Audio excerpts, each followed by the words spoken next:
Hay una foto que pocos conocen. Lupe Esparza, sudado, con los ojos cerrados, las manos apretadas contra el micrófono como si alguien fuera a arrancárselo. No es la foto de un ídolo en su momento de gloria. Es la foto de un hombre que acaba de enterarse de que el nombre que construyó durante 20 años ya no le pertenece. Que el manager en quien confió, el hombre que supuestamente velaba por ellos, registró la marca Bronco a sus espaldas. Que legalmente, en papel firmado ante notario, ese nombre que nació de ver pasar un carro de carreras en Apodaca ya no era suyo. Pero eso viene después. Primero hay que hablar del principio. Y el principio de esta historia no empieza en un escenario ni en un estudio de grabación. Empieza en un terreno baldío en García, Nuevo León, donde el 12 de febrero de 2002 encontraron el cuerpo de Eric Garza con un tiro en la cabeza. 56 años. Fundador original de Bronco. El tecladista que estuvo ahí desde la primera canción, desde los tiempos en que tocaban para 10 personas en fiestas de pueblo donde el padre de la festejada les regateaba el precio. Su familia había pagado el rescate completo la noche anterior. Cada centavo. Sin regatear. Sin pedir tiempo. Y los hombres que tomaron el dinero, que lo contaron billete por billete, que prometieron soltarlo en 2 horas, lo ejecutaron de todas formas. Como si el dinero nunca hubiera importado. Como si la vida de un hombre que un día tocó teclados en el grupo más grande de la música grupera valiera exactamente nada. Eric fue el primero. 7 meses después murió el segundo. Y antes de que termine este video vas a entender que las muertes, el robo del nombre, el exilio de 10 años, la demanda judicial y las 3 palabras que el compadre de 30 años le lanzó a Lupe frente a todo México. No son tragedias separadas. Son los capítulos de una sola historia. Una historia que empezó con 4 amigos prometiéndose algo que ninguno dijo en voz alta pero todos entendían. Y que terminó con un solo hombre cantando en escenarios llenos, rodeado de miles de personas, completamente solo. Hoy vas a conocer 4 verdades que la industria nunca quiso que supieras. La primera es la razón real detrás de la desaparición de Bronco en 1997. No fue un descanso. No fue para explorar carreras solistas. Fue porque alguien les robó su identidad con un papel firmado a sus espaldas y cuando quisieron regresar descubrieron que el nombre que habían construido con 20 años de sacrificio ya no era suyo. La segunda es el llanto que nadie supo leer. Choche, el baterista, el favorito de los niños, el hombre que siempre sonreía, se quebró en vivo frente a millones de televidentes en la despedida de 1997. Sus compañeros no sabían qué hacer. Las cámaras no cortaron. Y lo que muchos vieron como emoción del momento fue en realidad algo más profundo, algo que 15 años después, cuando lo encontraron sin vida en un sillón de su casa, adquirió un significado que nadie quiere nombrar. La tercera es el año maldito. 2012, 2 fundadores muertos en 7 meses. 2 formas distintas de morir. 2 injusticias que no tienen explicación decente. Y la cuarta es la traición que destruyó lo que quedaba. El compadre de 30 años. El hombre cuyo hijo Lupe sostuvo frente al altar. El acordeonista que llegó a llenar un hueco en 1986 y se quedó 3 décadas. Ese hombre lo llamó ratero frente a todo México. Y Lupe, el que aguantó todo, el que sobrevivió todo, lloró. Te aviso cuando lleguemos a cada una. Pero si te vas antes del final, te pierdes la verdad más cruel de todas. No es la del manager que les robó el nombre. No es la de los muertos. Es la del patrón que se repite. La forma en que esta historia, con distintos nombres y distintas fechas, le ha pasado a docenas de artistas mexicanos que construyeron imperios confiando en personas que sabían exactamente cómo usar esa confianza en su contra. Y para entender por qué Lupe cayó en esa trampa, primero tienes que entender de dónde viene. Porque lo que le pasó no fue mala suerte. Fue la consecuencia directa de una infancia que lo enseñó a confiar cuando debía desconfiar, a dar cuando debía guardar, a creer en la lealtad de los hombres en un mundo que castiga exactamente eso. Guarda todo lo que acabas de escuchar. Lo vas a necesitar. José Guadalupe Esparza Jiménez nació el 12 de octubre de 1954 en un lugar que no aparecía en los mapas. No es una forma de hablar. Hermenildo Galeana, en el estado de Durango, era un punto tan pequeño, tan olvidado, tan fuera del radar del gobierno y de la civilización, que para encontrarlo en un mapa había que saber exactamente dónde buscar. Y aún así probablemente no estaba. Un pueblo sin pavimento, sin luz eléctrica, sin hospital, sin ley. Cuando el sol se metía detrás de las montañas todo quedaba negro de verdad. No el negro de una ciudad con las luces apagadas. El negro absoluto del campo mexicano donde la oscuridad no tiene fondo. Lupe fue el mayor de 12 hijos. Piensa en ese número un momento. 12. Una mesa con 12 platos que llenar, 12 pares de zapatos que comprar, 12 bocas que responder cuando preguntan si hay comida. Y encima de esa mesa, un padre que un día cruzó la frontera buscando lo que Durango no podía darle y encontró una celda. Calixto Esparza fue detenido en Estados Unidos por migración ilegal. La familia se quedó sola. Sin padre, sin dinero, sin explicaciones suficientes para un niño que todavía no entendía por qué el hombre de la casa no estaba. Guarda ese detalle. El padre ausente. La familia sola. El hijo mayor cargando lo que no le corresponde. Lo vas a necesitar más adelante para entender por qué Lupe construyó Bronco de la manera en que lo construyó. ¿Por qué insistía en que todos ganaran igual? ¿Por qué le dolió tanto cuando su compadre lo acusó de quedarse con más? No era una decisión de negocios. Era una herida de infancia tomando forma de filosofía. El niño Lupe cuidaba animales en el monte. Cabras, principalmente. Horas enteras de silencio absoluto en un paisaje que no cambiaba. Sin compañía, sin ruido, sin nadie con quien hablar. Y en ese silencio empezó a cantar. No porque tuviera talento reconocido ni porque alguien le dijera que tenía voz. Cantaba porque el silencio pesa cuando eres un niño solo en un cerro y la voz es lo único que no te pueden quitar. Así nació la música en Lupe Esparza. No como vocación. Como supervivencia. Cuando tenía 7 años la familia emigró a Apodaca, Nuevo León. Buscaban lo que todos buscan cuando se van de un lugar que no les da nada. Una oportunidad. Un futuro. Algo que en Hermenildo Galeana simplemente no existía. Lo que encontraron en Apodaca fue distinto a lo que esperaban. No fue rechazo violento ni persecución abierta. Fue algo más silencioso y más dañino. Fue la crueldad cotidiana de los niños en la escuela. Lupe tenía ascendencia indígena. Tepehuana del sur, del pueblo Odam. Eso se notaba en su piel, en sus rasgos, en todo lo que los niños de escuela saben leer cuando quieren hacer daño. Lo llamaban indio. Lo excluían. Le recordaban cada día que era diferente, que no pertenecía, que había llegado de algún lugar que lo hacía menos. Esas palabras no se olvidan. Puedes crecer, puedes llenar estadios, puedes tener 11 millones de dólares y 7 nietos y una esposa que nunca te dejó, y esas palabras siguen ahí. Guardadas en algún lugar del cuerpo donde el éxito no llega. Lupe lo cargaría toda su vida. La necesidad de demostrar. El hambre de ser aceptado que ningún aplauso saciaría del todo. La inseguridad disfrazada de trabajo, de canciones, de escenarios cada vez más grandes. Porque las heridas de la infancia no se curan con fama. Se esconden. Se tapan. Pero en el momento menos esperado, cuando alguien en quien confiabas te llama ratero frente a todo México, esas heridas vuelven a sangrar como si nunca hubieran cerrado. Y ahí estaba Lupe. 70 años, todo lo que había construido, y sangrando igual que el niño que cuidaba cabras solo en un cerro de Durango sin entender por qué su padre no estaba. 1979 Apodaca, Nuevo León. 4 amigos deciden que van a formar un grupo. No tienen dinero. No tienen contactos en la industria. No tienen un plan de negocios ni una estrategia de marketing ni un productor que crea en ellos. Tienen ganas, tienen instrumentos prestados y tienen la certeza irracional de los jóvenes que todavía no saben lo suficiente como para tener miedo. Lupe Esparza en la voz y las percusiones. Javier Villarreal en la guitarra. José Luis Villarreal, Choche, hermano de Javier, en la batería. Eric Garza en los teclados. 4 amigos. Un sueño compartido. El nombre lo eligió Lupe casi por accidente. Vio pasar un carro de carreras que llevaba la palabra Bronco pintada en el costado y le gustó cómo sonaba. Así de simple. Así de azaroso.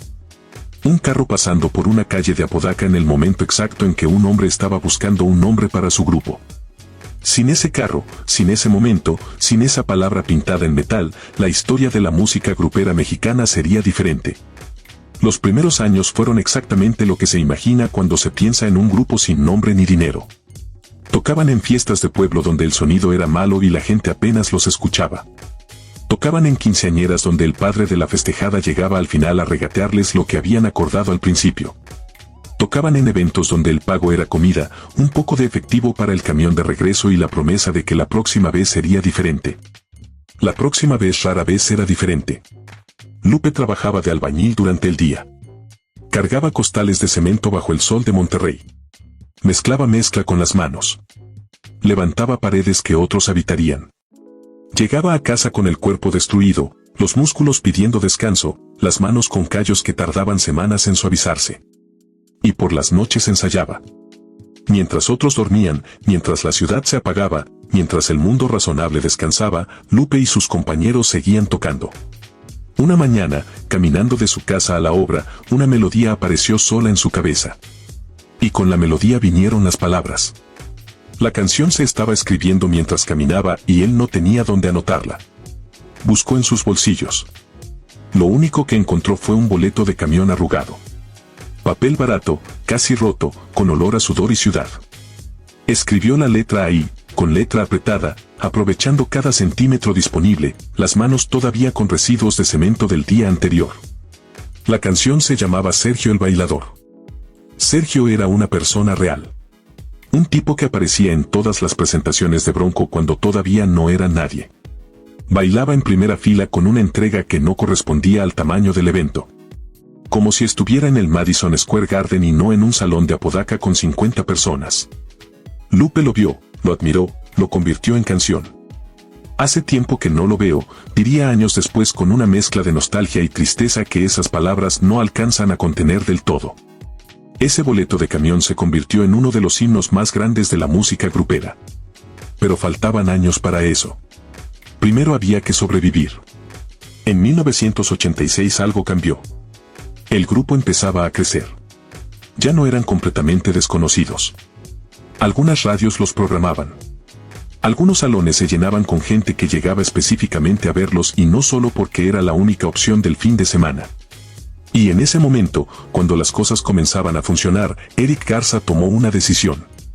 Se fue. Su familia lo necesitaba en el negocio de autopartes. Su padre lo llamó. La seguridad llamó más fuerte que el sueño. Eric eligió el mostrador sobre el escenario, el negocio familiar sobre la promesa incierta de la música. Nadie lo juzgó. Era una decisión razonable. Era la decisión que cualquier hombre responsable habría tomado en su lugar. Lo que Eric no podía saber es que esa decisión lo llevaría, 26 años después, a un terreno baldío en García, Nuevo León, con un tiro en la cabeza, habiendo pagado el rescate completo la noche anterior. Guarda ese detalle también. El hombre que reemplazó a Eric se llamaba Ramiro Delgado. Acordeonista. Joven. Talentoso de una manera que se notaba desde la primera nota. El acordeón en sus manos no sonaba como un instrumento aprendido sino como una extensión natural de su cuerpo. Encajó con el grupo de una forma que a veces tarda años en construirse y que en este caso llegó casi de inmediato. Con el tiempo Lupe y Ramiro se hicieron más que compañeros. Se hicieron compadres. Lupe bautizó al hijo de Ramiro. Lo sostuvo frente al altar, frente al sacerdote, frente a Dios. Prometió cuidar de ese niño si algo le pasaba a sus padres. En la cultura mexicana eso no es un gesto simbólico. Es un contrato sagrado. Es familia sin sangre. Es el vínculo que se supone que no se rompe. Nadie imaginaba entonces lo que ese vínculo se convertiría. 8 de noviembre de 1987. Centro Social La Fama. Santa Catarina, Nuevo León. Bronco iba a tocar su primer gran concierto. No una fiesta de pueblo. No una quinceañera donde el padre de la festejada llegaba al final a regatear. Un concierto de verdad, en un salón de verdad, con gente que llegaba específicamente a verlos. El salto que habían esperado durante años de cemento y boletos de camión y noches de ensayo cuando el mundo dormía. El lugar tenía capacidad para 4,000 personas. Esa noche llegaron 9,000. El promotor había vendido más boletos de los que el lugar podía recibir. La lógica era simple y brutal. Más boletos significaban más dinero. Negocio redondo para él. Lo que ese cálculo no contemplaba, o no le importaba contemplar, era lo que ocurre cuando 9,000 cuerpos se aprietan en un espacio diseñado para 4,000, en un salón sin ventanas, sin circulación de aire. Con una sola entrada y una sola salida. adentro la gente se sofocaba. El calor de los cuerpos apretados subía sin escape posible. Había personas mareándose contra las paredes. Había quien ya no podía moverse ni para buscar aire. El oxígeno se adelgazaba con cada minuto y los que estaban cerca de las paredes empezaban a entender que algo estaba muy mal aunque todavía no pudieran nombrar exactamente qué. Afuera la gente empujaba para entrar. Habían pagado su boleto. Tenían derecho a ver a Bronco. No sabían lo que pasaba del otro lado de esa puerta. Solo sabían que la puerta estaba cerrada y que ellos tenían un papel en la mano que decía que podían pasar. Llegó la policía. Y aquí está el momento que convirtió una emergencia en tragedia. Los agentes dispararon al aire. 2, 3 tiros, detonaciones secas en la noche para dispersar a la multitud que empujaba afuera. Una decisión que desde afuera parecía control. Desde adentro fue otra cosa completamente. 9.000 personas escucharon los disparos.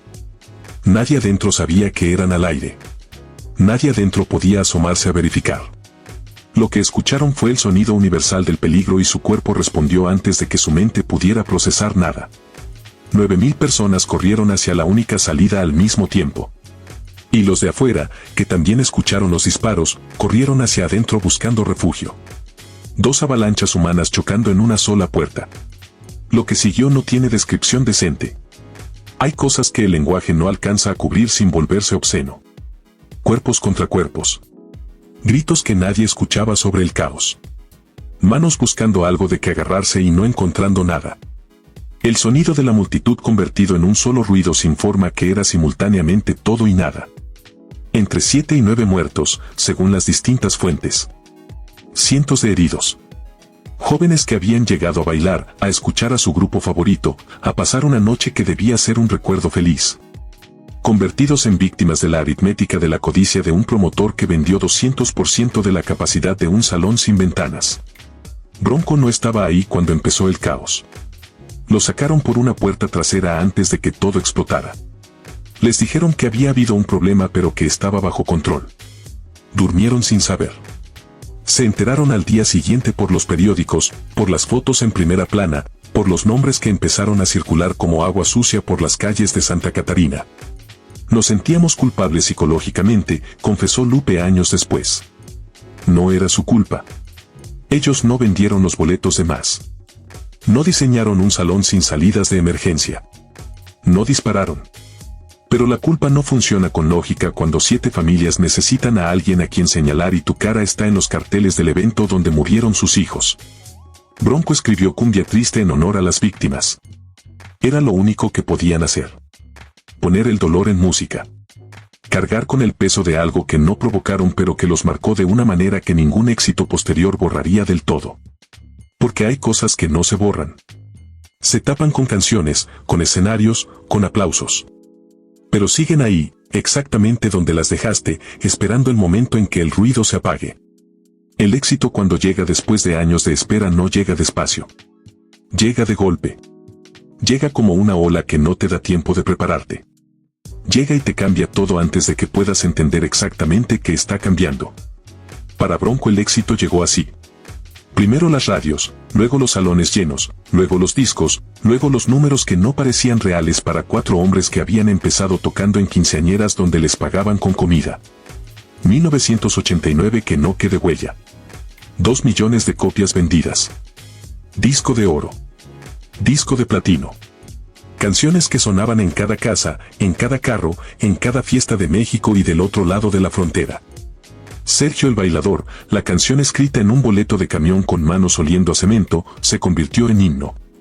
En ese tipo de canción que la gente canta sin pensar, que sale sola en momentos que no tienen nada que ver con música, que se instala en la memoria colectiva de una generación entera. 1991 película. 1991 el estado de Texas les dio su propio día oficial. 1992 Lupe escribió el tema de la telenovela Dos mujeres, un camino. Una canción que sonaba en cada hogar de México cada noche durante meses. Que conectó con algo en la gente que va más allá de lo que la música normalmente alcanza. Pero detrás de todo ese brillo había algo que nadie veía desde afuera. Cuando Bronco empezó a crecer de verdad, cuando las radios ya los buscaban y los salones se llenaban solos, el representante le puso a Lupe una condición que lo destruyó por dentro sin que nadie se enterara. Tienes que decir que estás soltero. Lupe llevaba años casado con Marta Benavides. Se habían conocido antes de la fama, antes de los discos, antes de que Bronco fuera algo más que 4 amigos tocando en patios ajenos. En los tiempos en que Lupe no tenía nada, cuando tenía que pedirle dinero prestado para el camión para ir a visitarla.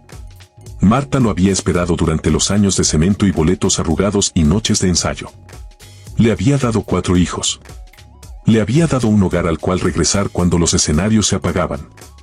Y ahora la industria le pedía que fingiera que no existía. La lógica era la lógica del mercado. Un artista soltero vende más. Las mujeres que compran discos y boletos quieren creer que hay una posibilidad, aunque sea imaginaria. Un hombre casado cierra esa puerta. Lupe aceptó porque le dijeron que así funcionaba todo y él venía de Apodaca, de la pobreza, del cemento, de un mundo donde nadie le había explicado que se podía decir que no. Durante años fingió ser soltero en cada entrevista. Cada vez que un periodista preguntaba por su vida amorosa, Lupe esquivaba. Inventaba respuestas vacías. Todavía no encuentro a la indicada. Estoy enfocado en la música. Mientras Marta veía las entrevistas desde su casa, con el anillo en el dedo, con sus hijos jugando a su alrededor, escuchando a su esposo construir una mentira pública sobre lo más privado que tenían. Le escribió Quiéreme como te quiero. Una canción que millones de personas creyeron que era para un amor imaginario, para una musa que existía solo en la poesía de Lupe. Era para Marta. Para la mujer que esperaba en silencio mientras él fingía no tenerla. Hoy lo veo como la tontería más grande del mundo, diría Lupe décadas después. Siguen casados. Más de 4 décadas. Uno de los pocos artistas gruperos sin divorcios públicos, sin escándalos, sin matrimonios múltiples. Pero el precio fue ese. Años de negar en voz alta lo que más amaba. Años de mentirle al mundo sobre lo único que nadie debería tener que esconder. Y mientras todo eso ocurría, mientras Bronco crecía y las mentiras se acumulaban y el éxito borraba temporalmente el dolor, Óscar Flores hacía algo en silencio. Algo que tardarían años en descubrir. Algo que cuando lo descubrieron ya era demasiado tarde para revertirlo sin pagar un precio enorme. Firmaba papeles. 1995 el Estadio Azteca. Piensa en ese número un momento. 100.000 personas. No es una cifra abstracta. Son 100.000 historias distintas, 100.000 razones para estar ahí esa noche. 100.000 voces que en algún momento de la noche cantaron al mismo tiempo la misma letra que Lupe había escrito en un boleto de camión con manos oliendo a cemento. Ningún grupo grupero había llenado el Azteca antes. Ninguno había reunido a 100.000 personas en ese lugar que era templo del fútbol y que esa noche se convirtió en templo de otra cosa. La cancha donde jugó Pelé vibrando con Sergio el Bailador.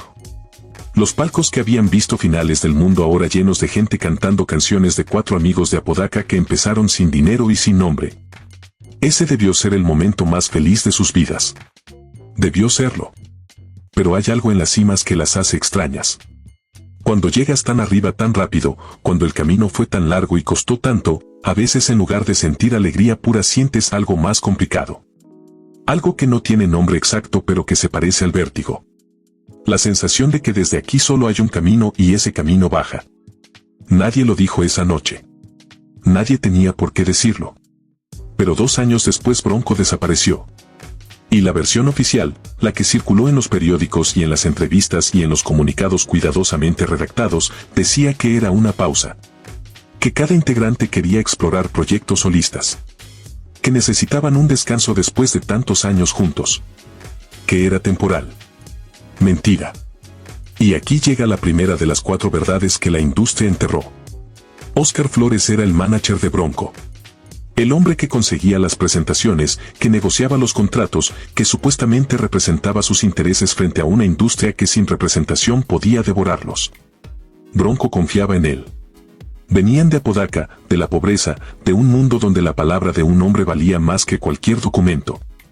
La confianza era natural. Era lo único que sabían hacer con las personas que consideraban de su lado. Lo que Óscar Flores hizo con esa confianza fue registrar la marca Bronco a su nombre. Sin decirles. Sin su consentimiento. Sin darles la opción de firmar nada ni de saber que eso estaba ocurriendo. Mientras ellos tocaban, viajaban, grababan, llenaban el Azteca, mientras construían el nombre que millones de personas reconocían en cualquier ciudad de México y en muchas ciudades del otro lado de la frontera. Ese nombre legalmente ya no era suyo. Cuando Bronco decidió separarse del manager, cuando los problemas se acumularon hasta un punto que ya no podía ignorarse, descubrieron la trampa. No podían usar su propio nombre. El nombre que Lupe eligió viendo pasar un carro de carreras. El nombre que habían construido durante casi 2 décadas de trabajo. El nombre que 100,000 personas habían gritado en el Azteca. Ese nombre pertenecía en papel a otro hombre. No tiene la culpa la persona que lo tenía, diría Lupe después, con una calma que escondía algo mucho más oscuro. La culpa la teníamos nosotros por ser buenas personas, por ser gente que confía, por ser gente de alma transparente. Pero esta vida no es así. El 3 de noviembre de 1997, Raúl Velasco dedicó un programa completo de Siempre en Domingo exclusivamente a Bronco. Un episodio entero para un solo grupo, sin precedentes en la historia del programa. Velasco narró su trayectoria en vivo mientras ellos escuchaban. Las cámaras capturaron sus rostros. El público lloraba. México entero se despedía de algo sin saber exactamente qué estaba perdiendo. El último disco se llamó La Última Huella. El título lo decía todo. Y entonces llegó la segunda verdad. El llanto que nadie supo leer. Para la despedida de 1997 Lupe escribió una canción llamada Adiós. No era una canción más. Era un cierre, un ritual, una forma de ponerle música a algo que no tenía otro lenguaje posible. Cada integrante tenía su parte. Cada voz decía adiós a su manera frente a millones de televidentes que lloraban en sus casas sin entender del todo por qué algo que llamaban pausa se sentía tan definitivo. Primero cantó Lupe. La voz firme, contenida, profesional hasta donde la profesión alcanza a contener las cosas. Luego Javier. Concentrado en las cuerdas, mirando el instrumento para no tener que mirar al público ni a sus compañeros. Y entonces le tocó el turno a Choche. José Luis Villarreal se acercó al micrófono. El baterista. El que hacía reír a los niños. El de Sheriff de Chocolate y la Muñeca Flaca. El que tenía un programa de televisión llamado La Granja de Ponichoche donde generaciones enteras de mexicanos aprendieron a querer. El hombre que siempre sonreía, que siempre tenía una respuesta ligera, que llevaba la energía del grupo de una manera que nadie nombraba pero todos reconocían. Abrió la boca para cantar. Las primeras palabras salieron temblorosas. La segunda frase se ahogó antes de terminar. Y luego vinieron las lágrimas. Primero una. Luego otra. Luego algo que ya no podía detenerse. Rompió en llanto en vivo frente a millones de televidentes, frente a un estudio lleno de fans que lloraban con él, frente a sus compañeros que no sabían si acercarse o dejarlo. No pudo terminar su parte de la canción. El estudio quedó en silencio. Solo se escuchaban sus sollozos amplificados por el micrófono. Sus hombros temblaban. Sus manos buscaban dónde ponerse.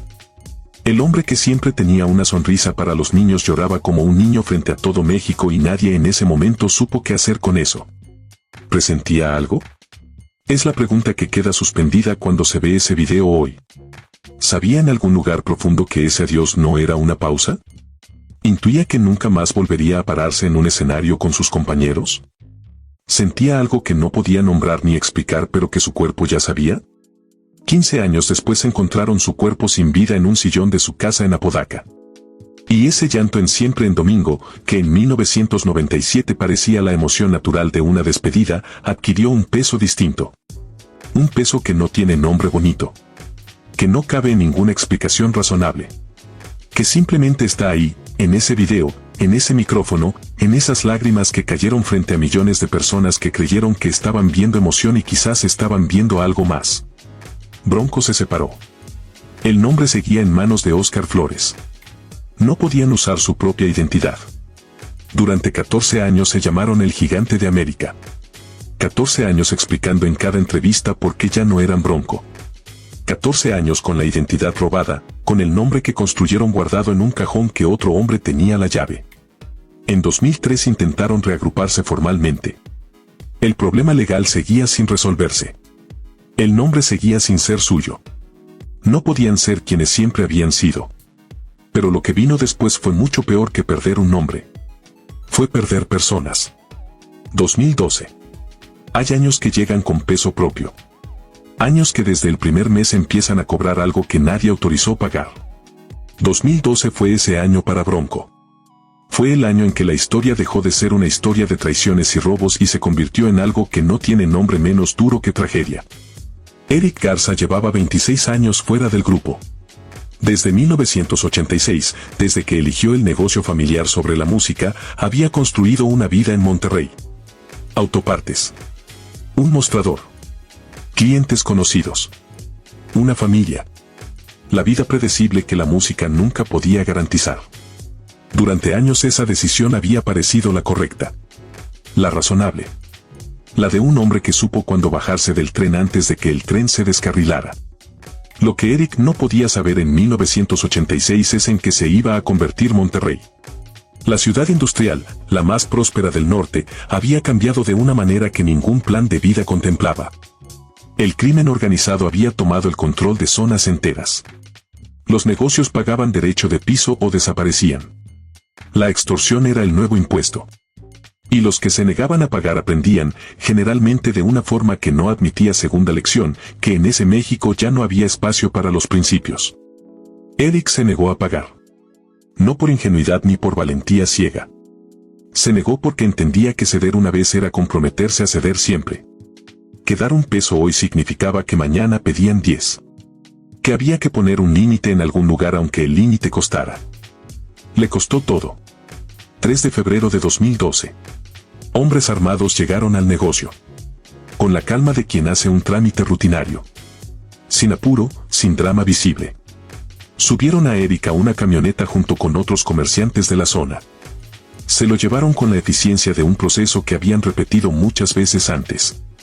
El cártel exigió rescate. La familia no dudó. No llamó a la policía porque en esos años llamar a la policía era a veces lo mismo que llamar a los criminales. No negoció, no pidió tiempo, no cuestionó el monto.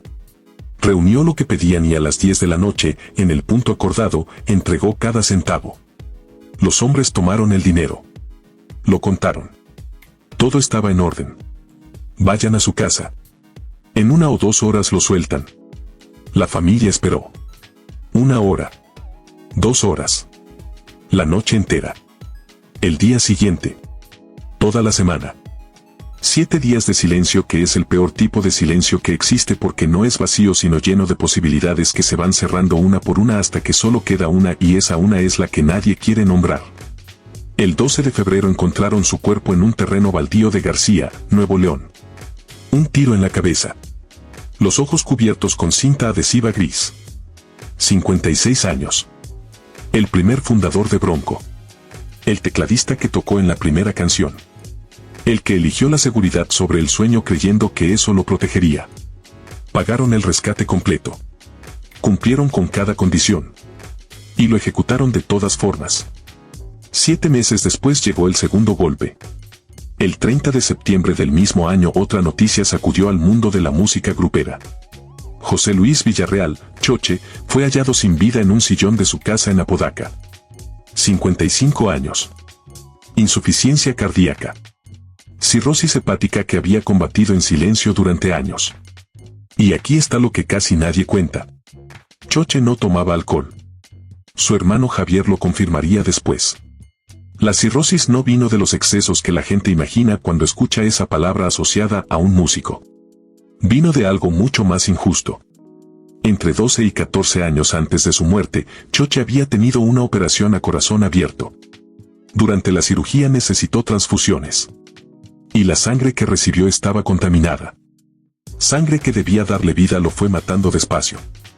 Hepatitis que se convirtió en cirrosis. Cirrosis que fue destruyendo su hígado año tras año, silenciosamente, sin que él pudiera hacer más que buscar tratamientos, células madre, cualquier opción que le diera más tiempo. Perdió. Lo encontraron en un sillón de su casa, solo, en silencio. El hombre que hacía reír a generaciones de niños. El que lloró en vivo en 1997 presintiendo algo que nadie más veía. Muerto por la misma sangre que debió salvarlo. 2012 Eric ejecutado en febrero. Choche muerto en septiembre. 2 fundadores en 7 meses. De los 4 que habían prometido uno para todos en aquel garaje de Apodaca en 1979, solo quedaban 2. Después de años de batalla legal, después de 14 años llamándose el Gigante de América, después de que Sony y Ocesa tuvieran que pagarle a Óscar Flores una cantidad que nadie reveló públicamente para recuperar lo que siempre había sido de ellos, Bronco volvió a ser Bronco. El nombre regresó. Ese mismo año TNT estrenó una serie biográfica de 13 capítulos basada en el libro que Lupe había escrito años antes. Actores interpretando su historia. Su vida dramatizada para una pantalla. Todo lo que vivió convertido en guión, en escenas, en diálogos escritos por otras personas que leían sus memorias y las traducían al lenguaje de la televisión. Lupe autorizó los guiones. Tuvo que leerlos.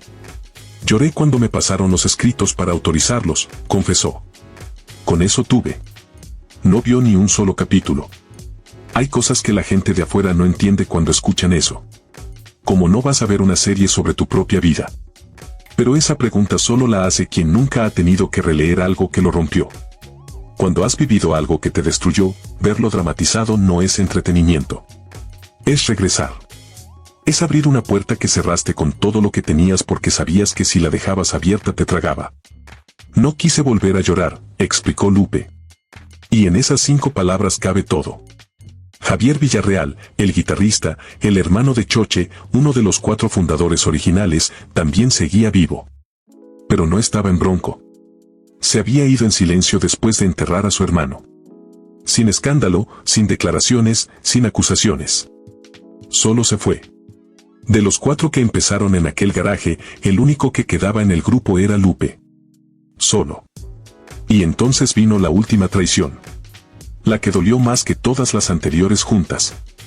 No porque fuera la más grande en términos legales o económicos, sino porque vino del lugar más cercano.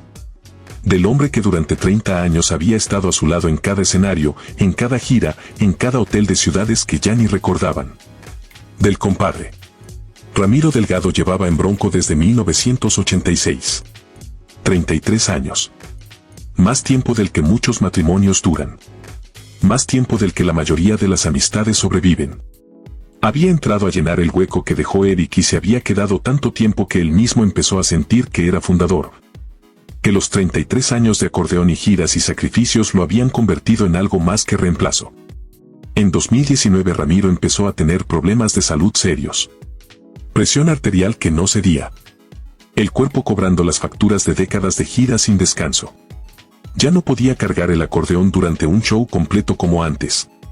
Necesitaba pausas que antes no pedía. Y en algún momento entre los problemas de salud y las conversaciones difíciles sobre el futuro del grupo, algo se rompió.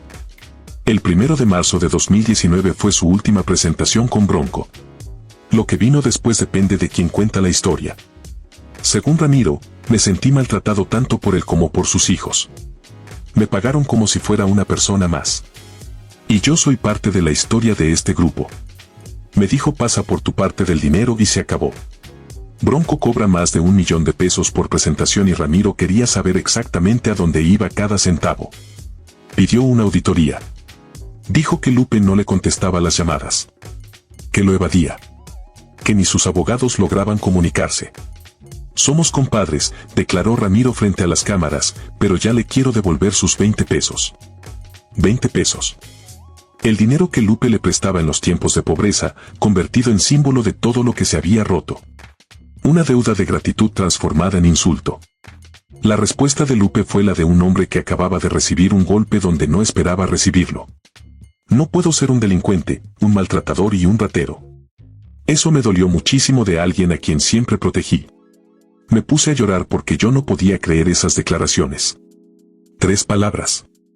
Delincuente. Maltratador. Ratero. El hombre que aguantó discriminación de niño. El que negó a su esposa durante años para que la industria lo dejara triunfar. El que cargó con la culpa de muertos que no causó. El que perdió 2 compañeros en un solo año. Ese hombre lloró por las palabras de su compadre de 30 años. Y luego dijo la frase que cerró la puerta. Los puentes se rompen para siempre. En septiembre de 2019 Ramiro Delgado demandó formalmente a Bronco y sus administradores. Presentó papeles ante un juez.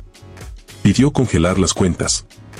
René Esparza, el hijo de Lupe, administrador del grupo, vio cómo el flujo de nómina se congelaba del 10 de septiembre al 3 de octubre.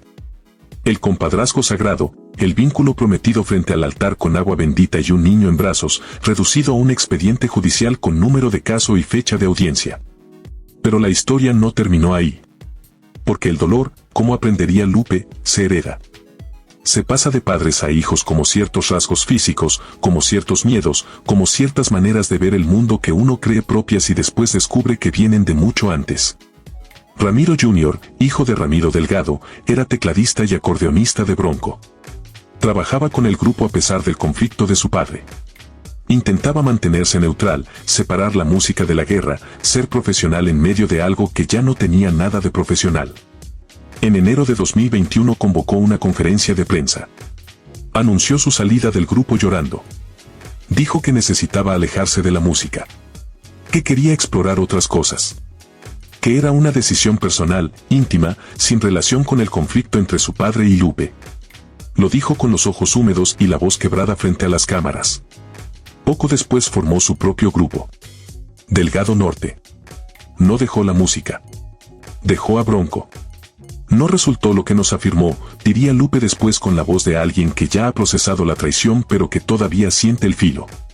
Nos dijo llorando que dejaba la música. Mentira. Otro que se fue con palabras falsas. Otra puerta cerrada con una historia que no era la verdadera. Piensa en el arco completo por un momento. 1979, 4 amigos en Apodaca prometiéndose algo que ninguno dijo en voz alta pero todos entendían. Uno para todos, todos para uno. La promesa más antigua y más frágil que existe entre los hombres. 1980, un hombre de casi 70 años viendo como el hijo de su compadre le miente en la cara antes de irse. 42 años. De la promesa al sálvese quien pueda. Y hay algo más que casi nadie menciona cuando cuenta esta historia. La película de Bronco de 1990. Un proyecto que debió ser otro triunfo y que terminó siendo otra herida. Choche lo confesó años después. Perdieron entre 200 y 300 millones de pesos en esa producción. Un desastre financiero que los dejó endeudados en el momento en que más vulnerables estaban, justo cuando el éxito los hacía sentir invencibles.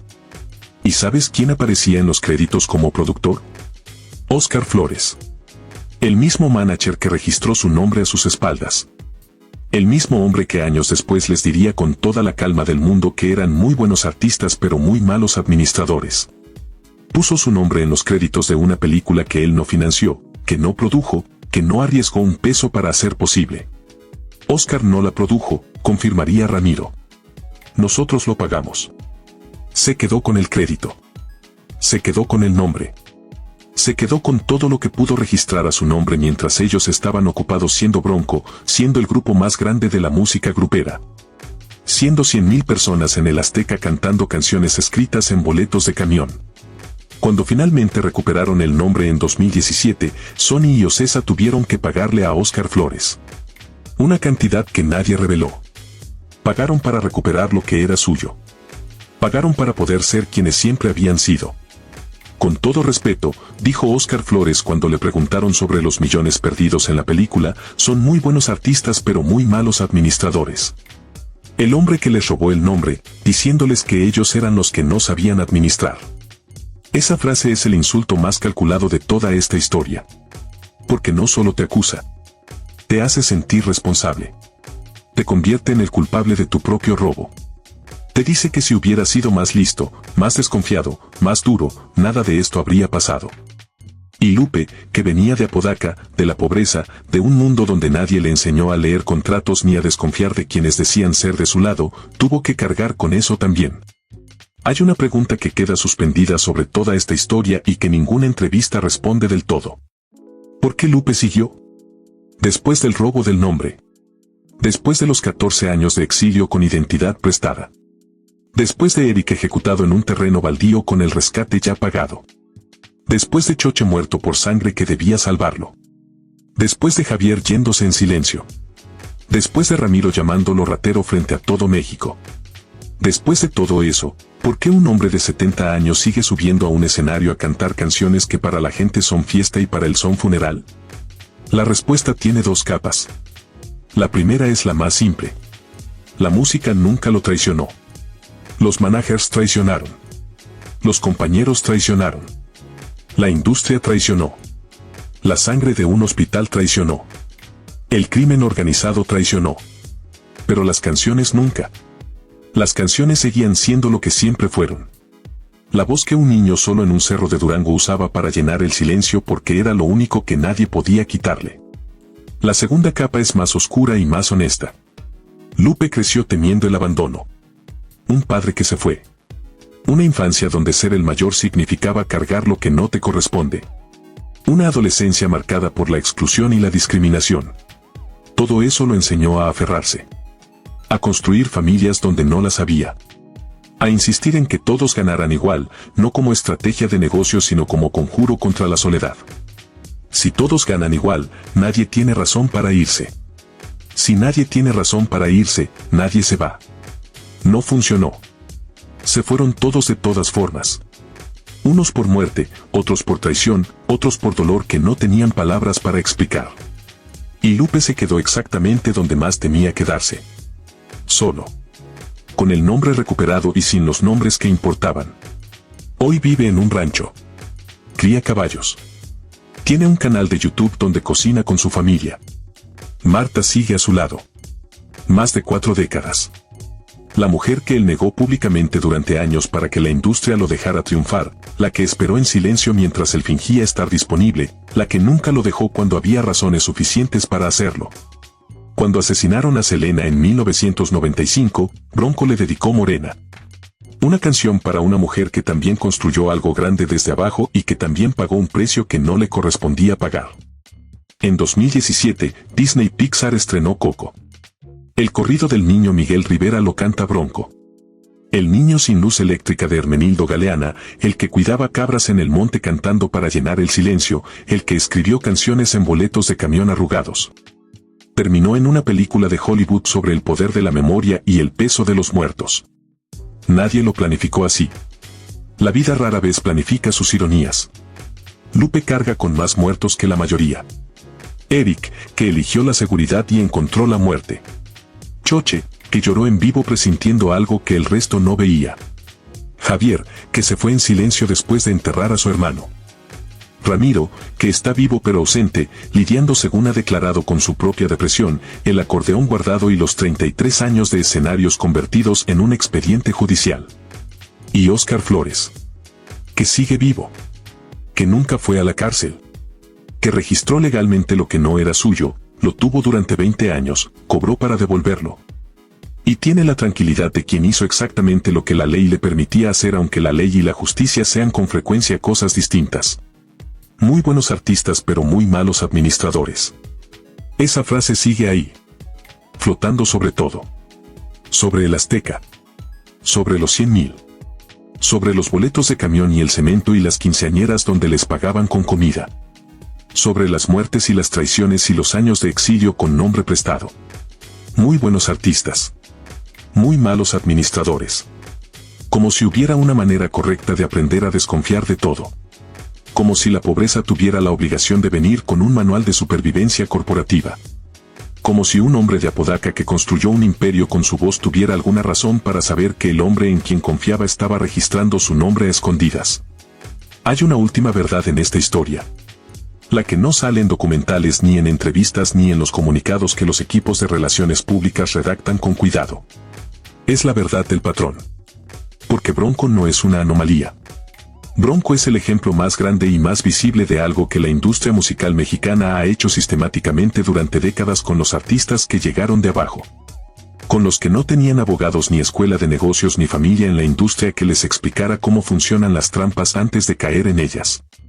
Con los que venían de la pobreza, de pueblos sin luz, de trabajos de cemento, de un mundo donde la palabra de un hombre valía más que un contrato porque en ese mundo los contratos eran para otros.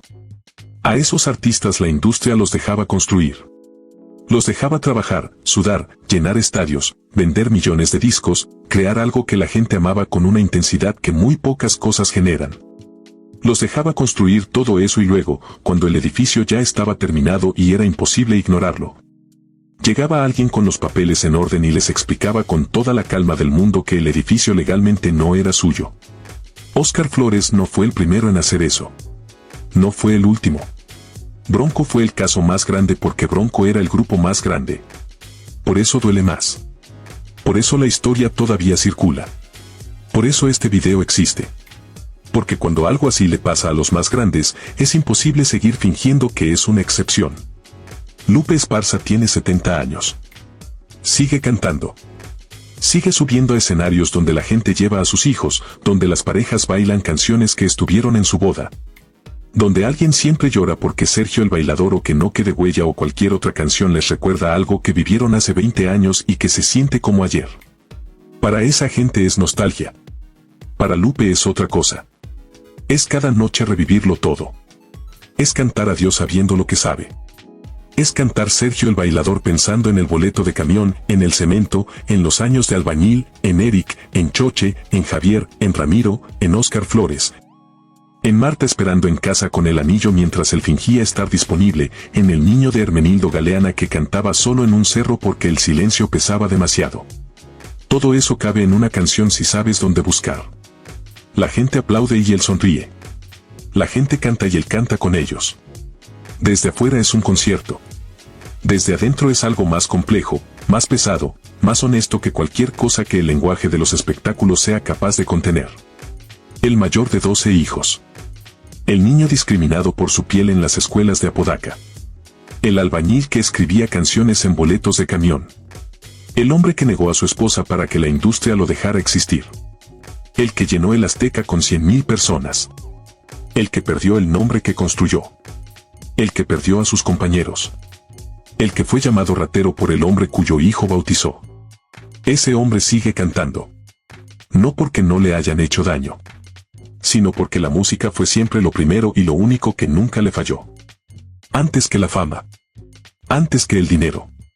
Antes que los compañeros y los managers y los compadres y los contratos y los papeles firmados a escondidas. Antes de todo eso había un niño y había silencio y había una voz que llenaba ese silencio porque era lo único que el mundo no podía quitarle. Eso sigue siendo cierto. Y quizás eso es lo único que al final importa. No los estadios ni los discos ni los millones.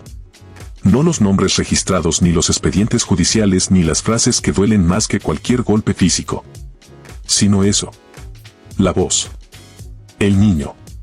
El cerro. El silencio que se llena. De los 4 que prometieron uno para todos en aquel garaje de Apodaca, solo queda uno. Pero ese uno todavía canta. Y eso, después de todo lo que costó, después de todo lo que se perdió, después de todo lo que nunca debió haber pasado, es quizás la forma más honesta de victorias que existen. No la victoria ruidosa de los que ganaron todo. La victoria silenciosa del que perdió casi todo y aún así no se fue. Si esta historia te llegó, si en algún momento bailaste una canción de Bronco sin saber lo que había detrás de ella, comparte este video. Porque estas historias merecen ser contadas completas. No la versión recortada de los comunicados y los documentales oficiales. La versión real. La que tiene sangre y traición y cemento y boletos de camión y un hombre solo en un escenario lleno cantando para no quedarse en silencio. Como siempre lo hizo. Como siempre lo hará.